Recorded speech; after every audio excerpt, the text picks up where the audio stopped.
Hi, and welcome back from your April vacation.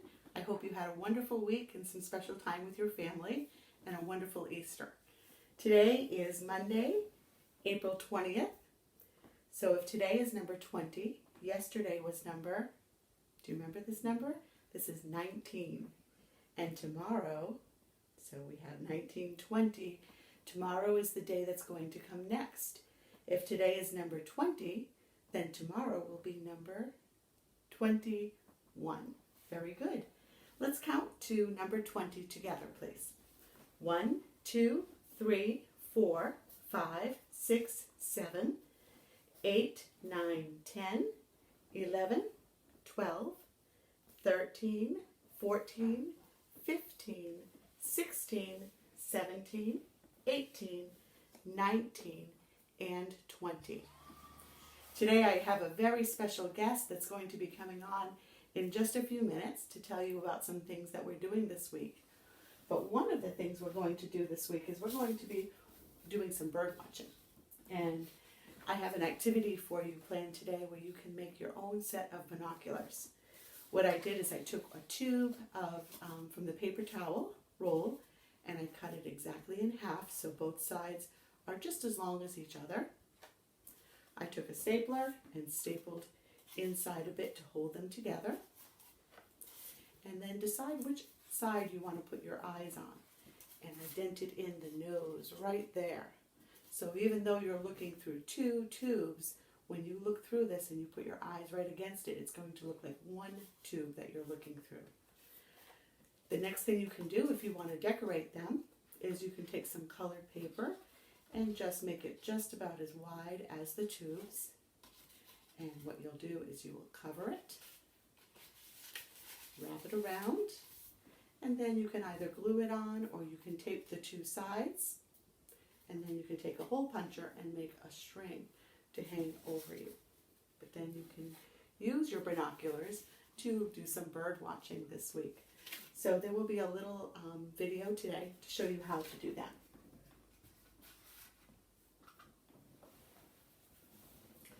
Today we're going to go back to reading Charlotte's Web.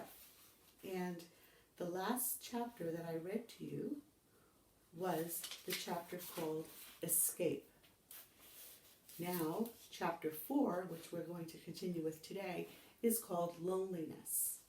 Now remember, we had Fern, who was a little girl who lived on the farm, and she wanted to save the pig, the little runt, right? And she saved Wilbur, is his name. But then Wilbur was getting big and needed a lot of food, so she sent Wilbur to live on the farm with her uncle, Mr. Zuckerman. Okay. So, chapter 4 is called Loneliness. The next day was rainy and dark. Rain fell on the roof of the barn and dripped steadily from the eaves. Rain fell in the barnyard and ran in crooked courses down into the lane where thistles and pigweed grew. Rain spattered against Mrs. Zuckerman's kitchen windows and came gushing out of the downspouts. Rain fell on the backs of the sheep as they grazed in the meadow. When the sheep tired of standing in the rain, they walked slowly up the lane and into the fold. Rain upset Wilbur's plans. Wilbur had planned to go out this day and dig a new hole in his yard. He had other plans too. His plans for the day went something like this. Breakfast at 6:30, skim milk, crust, middlings, bits of donuts, wheat cakes with drops of maple syrup sticking to them, potato skins, leftover custard, pudding with raisins, and bits of shredded wheat. Breakfast would be finished at 7. From 7 to 8, Wilbur planned to have a talk with Templeton, the rat that lived under his trough. Talking with Templeton was not the most interesting occupation in the world, but it was better than nothing. From 8 to 9, Wilbur planned to take a nap outdoors in the sun. From 9 to 11, he planned to dig a hole or trench and possibly find something good to eat buried in the dirt. From 11 to 12, he planned to stand still and watch flies on the boards, watch bees in the clover, and watch swallows in the air. 12 o'clock, lunchtime. Middlings, warm water, apple parings, meat gravy, carrot scrapings, meat scraps, stale hominy, and the wrapper off a package of cheese. Lunch would be over at 1. From 1 to 2, Wilbur planned to sleep. From 2 to 3, he planned to scratch itchy places by rubbing against the fence. From 3 to 4, he planned to stand perfectly still and think of what it was like to be alive and to wait for Fern. At 4 would come supper: skim milk, provender, leftover sandwich from Lurvy's lunchbox, prune skins, a morsel of this, a bit of that, fried potatoes, marmalade drippings, and a little more of this, a little more of that, a piece of baked apple, a scrap of upside-down cake. Wilbur had gone to sleep thinking about these plans. He awoke at 6 and saw the rain, and it seemed as though he couldn't bear it. I get everything all beautifully planned out, and it has to go and rain, he said. For a while he stood gloomily indoors. Then he walked to the door and looked out. Drops of rain struck his face. His yard was cold and wet. His trough had an inch of rain in it, and Templeton was nowhere to be seen. "Are you out there, Templeton?" called Wilbur. There was no answer, and suddenly Wilbur felt lonely and friendless. "One day just like another," he groaned. "I'm very young. I have no real friend here in the barn. It's going to rain all morning and all afternoon, and Fern won't come in such bad weather. Oh, honestly." And Wilbur was crying again, for the second time in 2 days. At 6:30, Wilbur heard the banging of a pail.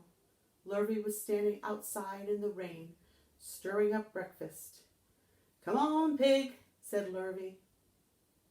Wilbur did not budge. Lurvy dumped the slops, scraped the pail, and walked away. He noticed that something was wrong with the pig.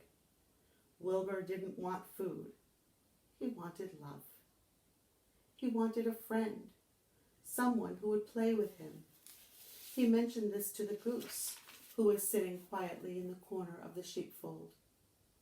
"Will you come over and play with me?" he asked. "Sorry, Sonny, sorry," said the goose. "I'm sitting on my eggs, 8 of them. Gotta keep them toasty warm. I have to stay right here. I'm no flibberty-ibberty-gibbet. I do not play when there are eggs to hatch. I'm expecting goslings." "Well, I didn't think you were expecting woodpeckers," said Wilbur bitterly. Wilbur next tried one of the lambs. "Will you please play with me?" he asked. "Certainly not," said the lamb. "In the first place, I cannot get into your pen, so I am not old enough to jump over the fence. In the second place, I am not interested in pigs. Pigs mean less than nothing to me." "What do you mean, less than nothing?" replied Wilbur. "I don't think there is any such thing as less than nothing. Nothing is absolutely the limit of nothingness. It's the lowest you can go. It's the end of the line. How can something be less than nothing? If there were something that were less than nothing, then nothing would be nothing. It would be something, even though it's just a very little bit of something. But if nothing is nothing, then nothing has nothing that is less than it is." "Oh, be quiet," said the lamb. "Go play by yourself. I do not play with pigs." Sadly, Wilbur lay down and listened into the rain. Soon he saw the rat climbing down a slanting board that he used as a stairway. "Will you play with me, Templeton?" asked Wilbur. "Play," said Templeton, twirling his whiskers. "Play? I hardly know the meaning of the word. Well, said Wilbur, it means to have fun, to frolic, to run and skip and make merry. I never do those things if I can avoid them, replied the rat sourly. I prefer to spend my time eating, gnawing, spying, and hiding. I am a glutton, but not a merrymaker. Right now I am on my way to your trough to eat your breakfast, since you haven't got the sense enough to eat it yourself.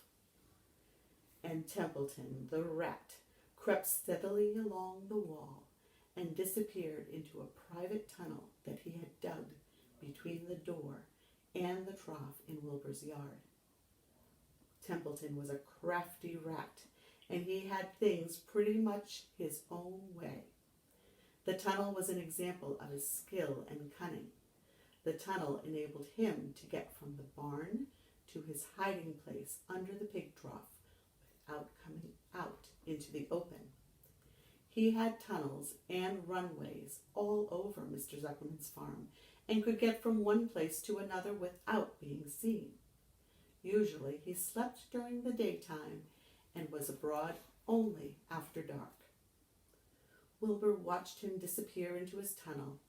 In a moment he saw the rat's sharp nose poke out from underneath the wooden trough, and cautiously Templeton pulled himself up over the edge of the trough. This was almost more than Wilbur could stand on this dreary, rainy day, to see his breakfast being eaten by somebody else. He knew Templeton was getting soaked out there in the pouring rain, but even that didn't comfort him. Friendless, dejected, and hungry, he threw himself down in the manure and sobbed. Late that afternoon, Lurvy went to Mr. Zuckerman. I think there's something wrong with the pig of yours. He hasn't touched his food. Give him 2 spoonfuls of sulfur and a little molasses, said Mr. Zuckerman. Wilbur couldn't believe what was happening to him when Lurvy caught him and forced the medicine down his throat. This was certainly the worst day of his life. He didn't know whether he could endure the awful loneliness any more. Darkness settled over everything. Soon there were only shadows and the noises of the sheep chewing their cuds, and occasionally the rattle of a cow chain up overhead.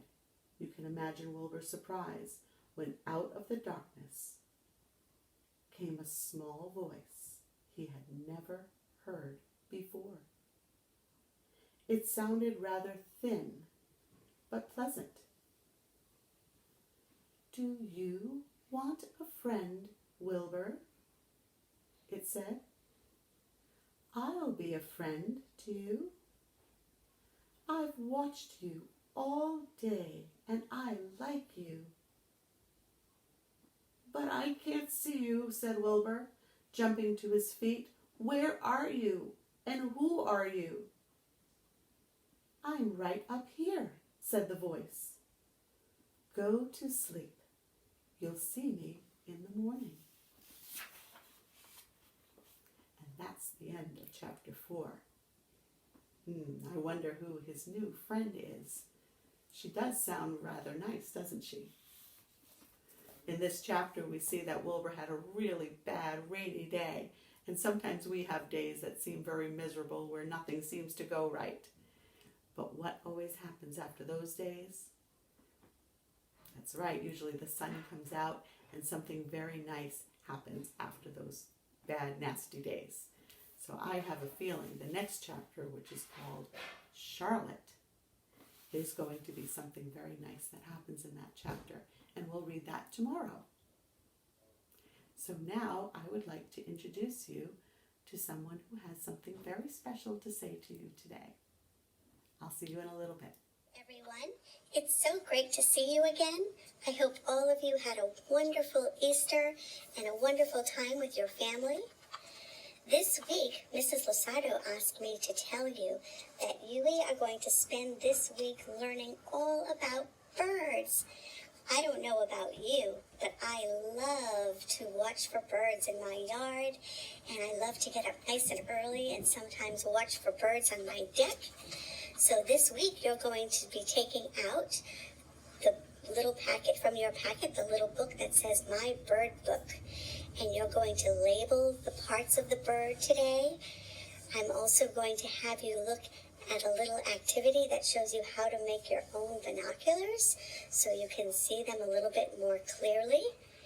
And you're going to be hearing a wonderful story called A Nest Full of Eggs, and that tells you all about birds and what they do in the springtime.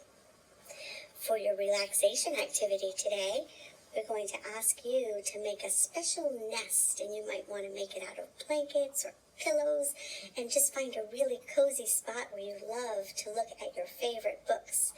Mrs. Losado loves to get in her little bird reading nest with me and read stories to me every day. So we're going to be asking you to find a very special place in your house or outside where you can make your own reading nest. I'm going to have Mrs. Losado come on next, and I'll see you tomorrow. Welcome back. I'm sure you must have loved to see Serafina. She was so excited to be talking to you this morning. Today we are starting a new portal. It will be on the website, but it also will be emailed to the families so that you will go to the same place for all of our distant learning lessons. And if you click on the Pre-K 4 box, everything will be there for the day. On that portal, Pre-K 4 has a basic sheet that starts with a sample schedule. So families, if you are looking for more scheduled activities that coordinate with what we do in school, the schedule is right here. If you'd like to follow that, you're welcome to. A reminder that we have Zoom meetings on Monday, Tuesday, and Wednesday mornings at 8:30. So if you'd like to stop in and say hello and do a prayer with us, you're welcome to join us. It's great to see all of you and hear your voices. At the bottom, just a reminder for me to be able to document the work that you're doing at home. A great way to do that is if you can send me pictures of just the little projects and activities that you're doing at home. It helps me to see how you're doing with those things. And also, if you'd like to send some pictures to Mrs. Cabana, there's an email address for her there as well. So today there is a yoga activity. So you can do some movement that has to do with a bird, because that's our theme for the week. You're going to learn how to make your binoculars to get ready for this week's bird watching. You're going to have your bird book that was in your packet that we sent home quite a while ago. And on the first page, you will be labeling the different parts of the bird. And there are all different parts in this box. And we're going to see if you can find where those parts are on this picture. Remember our bird from class? We have the beak. The top of the head is called the crown. We know where the eyes are. The front chest part is called the breast. Then we have the wings, the tail feathers, the feet, and then on the side are the ears. Those are usually hidden on the side. They don't stick out like our ears do. If you're not sure on this page where those different parts are, you can turn to the very next page, and they label all of those parts and more. So if you want to do even extra learning, you can look at some of those parts too and know what those are called. Knowing the parts of the bird will really help you when you're doing bird watching, because the first thing we're going to start to look for is color. So it might say, what color are the wings and what color is the breast? And knowing the colors of birds will help you to know what kind of bird they are later on. In your the packet, which the pages are all on your portal now, as well as the link to this activity, there is a story called The Good News from the Bible, and this is a story about Jesus. After he rose from the dead, he came alive again on Easter and spends time with his friends, telling them the good news of Jesus, of God's love, our Father's love. And we also have a math game for you to play today, the numbers 1 to 6. and you will use a dice. Then you will also use little pawns to help mark where you are on the game board. And if you don't have little pawns from your games at home, you can always get little pebbles and maybe color them with a marker, a certain color, so you know which one is yours. You can use pieces of pasta. Oh, be creative and find something to mark your spot. But the object of the game, the directions are down here, is to get your pawn, your little bee, all the way through the garden to back to the beehive. And at the very end, you have to roll a 5 or a 6 to get to the beehive. So I hope you have fun with this math game and all of your bird activities, and we will see you tomorrow. Have a great day.